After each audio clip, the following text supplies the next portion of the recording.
Today we will talk about valency. Now, what do we mean by valency? Basically, valency is the combining capacity of an atom. That means the number of electrons lost, gained, or shared by an atom to combine with the atoms of other substances, with the atoms of other elements. So, whenever any substance, whenever any atom loses its electrons or gains its electron or shares its electrons, so the number of electrons lost, number of electrons gained, or the number of electrons shared, that gives us the valency of an atom. That is known as combining capacity of an atom. And here we are looking for the valency of an ion, and that is equal to the charge on the ion. So whatever be the charge on the ion, that is basically equal to the valency. So if the ion has a valency of 2, that means it has the charge of 2. If the ion has a valency of 1, that means the charge on the ion is 1.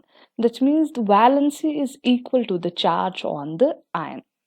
And valency on the whole depends upon the valence electrons. Whatever be the valence electrons, as you know, valence electrons are the number of electrons in the outermost shell. So whatever be the number of electrons present in the outer shell, that tells you about the valency of an atom. Because now on the basis of valence electron, you can get to know how many electrons an atom will lose, or how many electrons an atom can gain or share to combine with other atoms. So you will get to know about that only by knowing valence electrons. And so it's very important to remember the valencies of the cations and anions, because now when you remember the valencies, only then it will become very easy for you to write the formula of various ionic compounds, because the formula of ionic compounds on the whole depend upon the valencies. So that is why you should remember the valencies of the cations and anions. So now let's have a look on the valencies of few cations and anions. So we are having both monovalent cations and anions. Mono represents one, valent means valency. So it means those cations or those anions which have the valency of 1. Now see, valency means the charge. That means they are having the charge of 1. If it's a cation, so monovalent cation means that the cations having the valency of 1. That means the positive ions, because cation is a positive ion.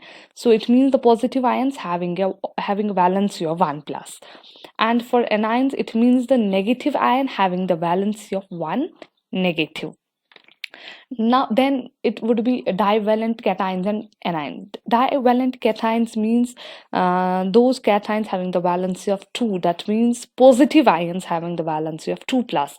And divalent anions are nothing but the negative negative ions having the valency of 2 negative. Trivalent cation are the cations having a valency of 3 plus. That means the positive ions having valency of 3. And anion is the again negative ion having a valency of 3. Tri means 3. Now let's look one of the example here. Here we have taken an example of sodium. So if we look at the atomic number of sodium, atomic number is represented by Z here.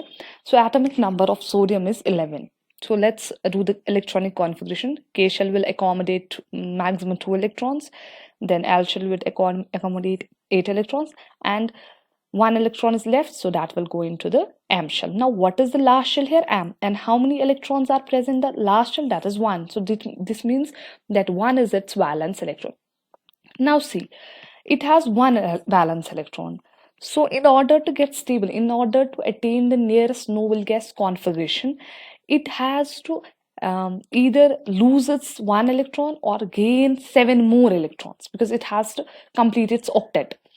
So, but it's not possible to gain 7 electrons due to energy considerations, because I have told you in the previous lecture that it's only possible that it can lose up to 3 electrons, or it can gain up to 3 electrons. It's not possible to lose more than electrons, and it's not possible to gain more than 3 electrons. So it's not possible here to gain 7 electrons. So what will the sodium do? It will lose its 1 electron. That means whenever sodium loses its 1 electron for sodium atom, but after losing 1 electron, it becomes sodium ion, because now it is a charged atom. It has a charge of 1 positive because its valency is 1. How many electrons it lost? 1 electron. So that is why its valency is 1.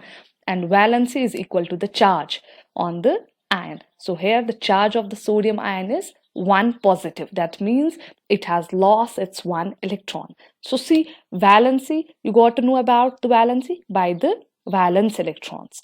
And by valency, you know its ion, you know its charge.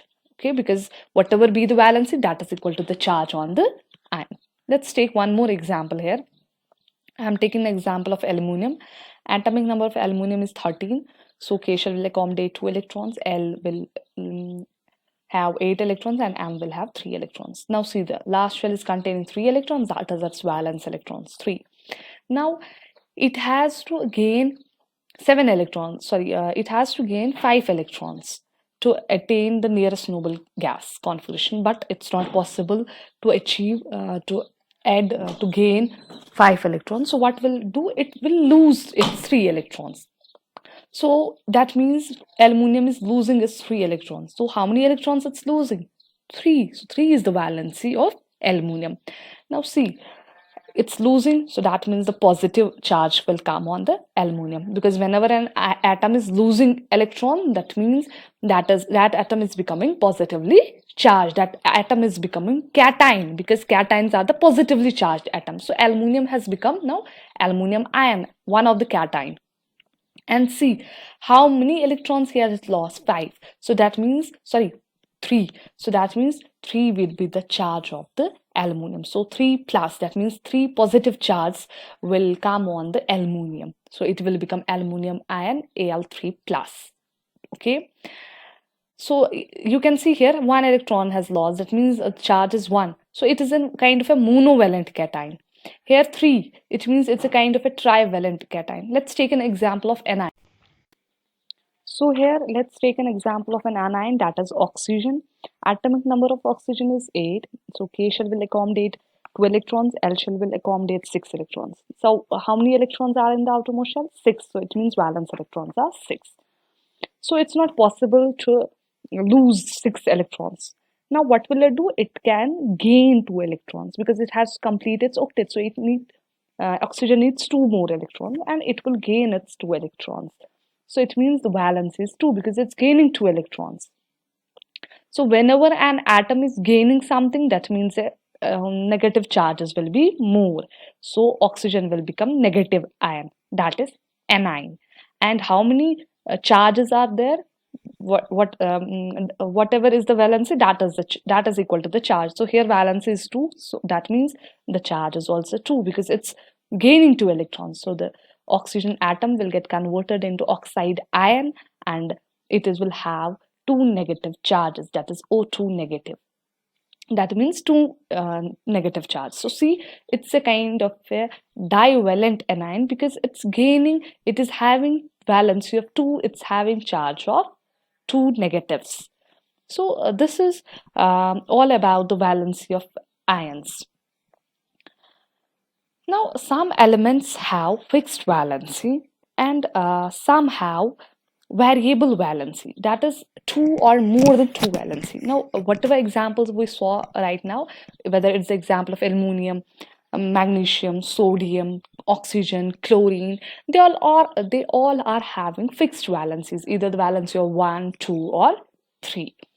The valency doesn't change. But there are some elements, there are some metals like copper, mercury, and iron. They are having 2 types of ions. That means they are having different valencies, they are having different charges, because they are having 2 types. they are in the form of two types of ions. Whatever elements we saw right now, they are all having fixed valencies because they are only one type of ion. Like sodium, it is only a type of a cation. Its another form is not there. It's having only valency of one. Oxygen, you saw it's a anion and it's having valency of two. It's not possible that it will have another type valency. But there are some elements, some metals, which have different valencies, in fact, which are in the form of two types of ions. So let's look at the iron. Iron metal forms two types of ions. One is divalent cation and the trivalent cation. If you look at divalent cation, that's Fe2 positive. It's known as iron second ion or ferrous ion. That means it has the valency of two positives, valency of two. And Fe3 positive, it's also known as iron third ion. This is iron second ion and this is iron third ion because of their valencies, and it's having valency of 3, and it's known as ferric ion. See, the lower valency is having a name of words, letters OUS as ion, and the higher valency is having a word having letters ic ion. If you look at the example of copper, we are having two types of ions, monovalent ion and a divalent ion. That is Cu positive. That means Cu positive means this copper ion is having 1 unit of positive charge. It's also called as copper first ion, where first shows actually the ion has a valency of 1, and it's also known as cuprous ion. Again, see, the lower valency is having the letters as ion, and the higher valency is having the letters ic ion. So you can remember their name by the valency. Higher valency will have the ic letters, and the lower valency will have the letters as ion. Okay. And Cu2 positive, it means second copper is having the 2 units of positive charge, and it's also known as copper second ion, where second means that the ion is having a valency of 2 plus, and the copper second ion is also known as cupric ion. Even the mercurious ion, mercury metal, is also in the form of two ions, monovalent and divalent. Hg positive, that means mercurious ion, and it's having a valency of 1 positive, and Hg2 positive is also known as mercury second ion or mercuric ion, and it is having a valency of 2 positive. So you can see here that there are some metals, there are some elements which are having variable valencies, and because of that variable valency they can have different charges. Now let's look at radicals. What do we mean by radical? Now see, uh, if you saw at the ion of sodium, Na positive, Mg2 positive, in fact chlorine ion, chloride ion, oxide ion, O2 negative, these are all simple ions. Why? Because they are formed from single atoms. If you talk about the sodium ion, it's formed of sodium atoms only, right? It's single sodium atoms are present in the sodium ion, so it's known as simple ion. If you talk about magnesium ion, again magnesium ion is formed from a single magnesium atoms. Chloride ion is formed of single chlorine atoms, that are known as simple ions. But if you look at this ammonium ion, that's NH4 positive, this is a compound ion. Why? Because it's made up of two types of atoms. Here nitrogen is one atom and hydrogen is another atom. So basically two types of atoms have joined together to form this ion. So it's not at all simple ion. These are known as compound ions, or you can say radicals, or polyatomic ions. So basically radicals or polyatomic ions are the group of atoms that bear a charge. It means these are also charged atoms, but there is not a single atom present, there are group of atoms present. Some atoms have joined together to form the radicals, to form the polyatomic ions. If you look at the carbonate ion, CO3 2 negative. So again you can see here two types of atoms are present, carbon and oxygen. In sulfate ion, that is SO4 2 negative, again two types of atoms are present. Hydroxide ion, that's OH negative, again two kinds of atoms are present. So in compound ions, you are having two types of, or more than two types of different atoms have joined together to form that polyatomic ion or radicals.